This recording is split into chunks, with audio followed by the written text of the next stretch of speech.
Welcome to the Man Cave Podcast with Dan Casper. Local sports roundup here as we are entering the second week of October here. And again, another Friday night's football. Well, Saturday, too, we had the Regis and Stanley Boyd game that I think a lot of us were kind of paying attention to. And Stanley jumped out to an early lead, but Regis battled back and got that victory. Yeah, I mean, what a solid and great win for Regis. I mean, big test against a Stanley Boyd team that can sling the ball all over. I think they had 16 touchdowns passing and rushing combined, on each the split for them going into the game. So a team that could do it on both sides. And got a good lead, but Regis just kept grinding. And right now they sit in the driver's seat for that Clover Belt title as we get to the final 2 weeks of the regular season. Can you believe it? Can you believe it? 2 weeks? Wow. 2 weeks, yeah. Oh, my God. This is week 8 coming up this week. Wow. And we start playoffs. Unreal. 3 weeks here, so. Well, Memorial got their first win of the season, Yes. too, defeating Wisconsin Rapids Lincoln. Shout out to our esteemed colleague Bob Gallagher for getting us some highlights of that game. I saw he was over there, good win for Memorial. I mean, it's a team that's been battling a lot of injuries this year, a lot of close calls, and now to get that victory, and they play Wausau West coming up this week as well at home. So to come back with that win, get off the schneid, and have a chance to see what they can do this week against Wausau West. How about a big win for Chi High over DC Everest, too, Yes, right? they made tons of scoring in that game. 41-36. Yeah, lots. Chi High had a big lead. Credit to DC Everest for battling that whole game, and I think they had to bat down a Hail Mary at the end to seal the deal for Chi High. But that Chi High team, that's going to be a tough team. No one's going to, once the playoffs start, that's a team you're going to look at you don't want to play against. We saw it with Hudson a couple of years ago, I think, in the opening game, where Chi High was able to pull off the upset. Rayco's teams, depending on what the regular season, you could throw it out because they get to the playoffs and they're a tough out. So that's a team that looks to keep their string going there. They feel like, you know this better than I do, but they almost feel like when I see some of these games and some of the results and how they won, they feel like they can win in different ways. Yes. Whether it's a low-scoring or maybe a high-scoring game like this, they feel like they win in different ways. Oh, yeah. I mean, they got the talent, and again, I think that goes to Rayco, just, a guy who's seen it all. Yeah. So if he says, this isn't working, they'll switch it up, and those guys really buy into anything that he says. So they got a tough one. They'll go to Hudson this week, and a Hudson team that, coming off a win over Superior, and they've they're both kind of in the same boat this season, where they've had taken their lumps on a couple games, but I think they're both really talented teams. So, and when those two teams get together, it tends to be a crazy game, especially in Hudson. Nice. They've had some just crazy games. So that would be one, if you want, pull up that stream and watch that game, because I think we're in for some fireworks. Absolutely. Rice Lake got a victory, I know, too. Was it over River Falls? Yes, so they're back after losing to New Richmond. New Richmond getting a win as well over Menominee. Pretty decisive, not divisive. Decisive win over Menominee there. So right now, New Richmond sitting in that driver's seat after, with the last couple of games here for a BRC title. But again, that conference is so stacked. I feel like, it could change here in the next couple of weeks, right? Right, it could. You never know what's going to end up happening here. I know New Richmond, I think, has Superior. They have Wisconsin Rapids, so they play a crossover game this weekend. So, okay. But they sit pretty much in control. But you get a discount to Rice Lake team that was, right. That's been playing great all year. You can't. Menominee, you can't discount. They can beat anybody on a day. Chi High and then Hudson. Right. Yeah. All those teams battling for it. But yeah, right now New Richmond looks, the class. They jumped to number 3 in the state. Wow. After that win over Rice Lake. And I got to imagine they're just going to keep rising in the rankings there. Yeah. Elsewhere, Mondovi picked up a win over Elk Mounts, 35-12 over there, too. Just kind of looking at some other scores. They got a Durand, Arkansas game coming up this week. That's always a fun kind of little rivalry game between those two and that area there. So, yeah, and, big game, Dunn St. Croix this week, Spring Valley and Boyceville. That'll basically be your de facto conference championship game Gotcha. there. So, yeah, that'll be one in Boyceville as well. Dairyland's all crazy now. I believe you got CFC beat Pepinalma. So, and then Blair Taylor beat Oliva Strum. So we've got, I think, 4 teams with 1 loss Wow. in that conference battling for a title. So, With just a couple weeks left to go, too. Yeah, and so you got CFC takes on not Pep and Alma, but Oliva Strum this weekend. So that should be a good one. That'll be a very good one there, too. I'm just kind of looking at some of the games we have on there. I know McDonald having a good season there in the 8-man. They'll take on Thorpe. Owen Withy, number 1 team in the state. They'll take on Clayton this week, too. So I think there's Grantsburg and Ladysmith there. You got the Lakeland Conference, big game coming up, too. So, yeah, it is going to be in St. Croix Falls, Barron. I mean, there's some really good games. I never want to leave anybody out. But, yeah, it'll be a fun week as we get close to these teams pushing for conference titles and obviously teams that are trying to get in the playoffs as well. Absolutely. Elsewhere, I know, too, we're getting close to...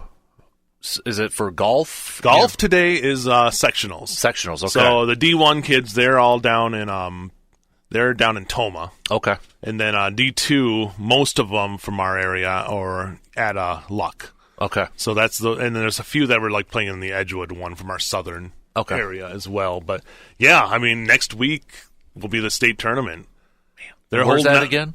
This year it's back. That one has been at University Ridge, so they're at University Ridge there. I think the boys will be at U Ridge again because they moved the AmFam to the new TPC Wisconsin. That's right. Course. So, yeah, I mean it's crazy. I think they're hoping that this weather holds out for at least 8 more days because I think it was last year. I was at the last day where I got there and it was like 70 degrees, and then by the end of the day, it was like 45 degrees, like rainy and stuff like that. So if they can get 8 more days of just decent weather for that, I think they would ask. Because it goes on both sides. Because, I mean, the boys playing the rough spring weather to start. Exactly. But the girls sometimes get that fall weather that can be, you get sleet.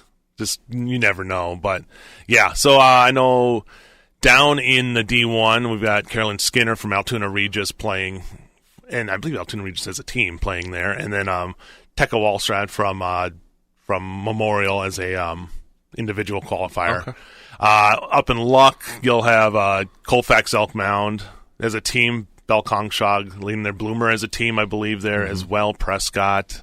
I'm probably forgetting another team out there, but yeah. So a chance for those kids, big day to get a chance to punch your ticket to state. Yeah, I know cross country's got to be getting close coming up here too. Yeah, I know we probably have conference meets coming up here soon, and golf is so much more ahead of everybody when it comes to state because obviously you're not playing golf. Right, you can, but in November. But you're kind of hoping to golf. You're kind of waiting on golf courses. Yeah, you're at the risk of that potentially closing. Right, this morning, you start running into frost. And then I know volleyball-wise, a big week in the Clover Belt because we got Fall Creek and McDonald on Tuesday, and then it's McDonald and Regis on Thursday. So if McDonald can run the next 2 games, they should pretty much secure that Clover Belt title, but those are 2 tough teams. Yeah. So that's going to be, I was talking to Kat and I saw her this weekend, and they have a tough schedule coming up. So I was told by them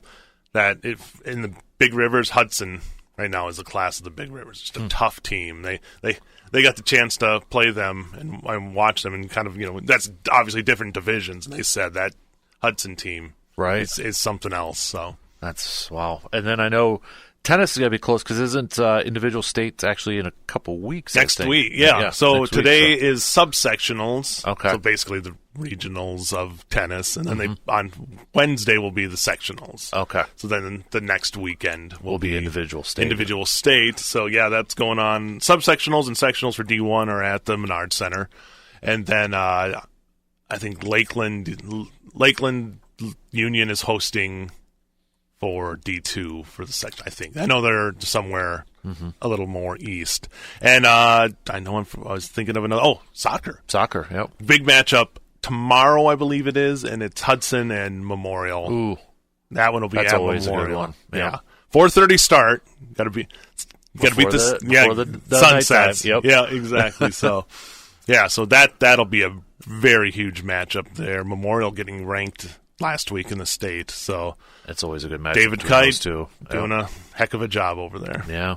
To kind of wrap it up here, then too, I know It's homecoming this week for the Blue Golds, and they're going to be going up against the football team is going to be going up against your alma mater. You always got to throw that out when it's point. When it's point, yeah, exactly. So they'll be at team hasn't won a conference game in a few years. Stevens Point. So Saturday at 1 p.m. back at Carson Park. Blue Golds are coming off of a very tough loss against a highly ranked team, UW River Falls, this past weekend. And I was talking to the guys there. It's like they said River Falls has just taken it to a different level, even compared to what they were last year. And with Caleb Blaha being one of the finalists for basically the D3 Heisman last year, he's just an outstanding player. So tough game against River Falls for Eau Claire, but they're going to come back and see what they can do against a Pointers team that has had its struggles. So one of that, if you're Eau Claire, that's a bounce back game you're looking for at home. You said homecoming should be just perfect football weather in like the upper 60s. So looks like it'd be a decent matchup there. Both teams want to win, obviously. To go in 0-1 in conference. And I know Stout is going to have a tough one coming up. They've got Whitewater coming to town this weekend. So. Anytime you say Whitewater in football, yep. Even if Whitewater's having a down year, it's going to be tough. No, I don't think Whitewater's having a down year this year. But, I mean, you look at that conference, though. I mean, you've got, I know La Crosse, you said, just came off of a loss. But they were ranked up there, too. Number 3. And River Falls will probably move up to around that after what they did. Mm-hmm. So, I mean, WIAC is still the class. Yeah. The SEC of D3, right? Pretty much. Then you throw in, it wasn't that long ago, Oshkosh was up in there, too. Yeah. So. Yeah, Platteville obviously has a decent team with their, with what they did with La Crosse. So, it's going to be some good football coming up in the conference.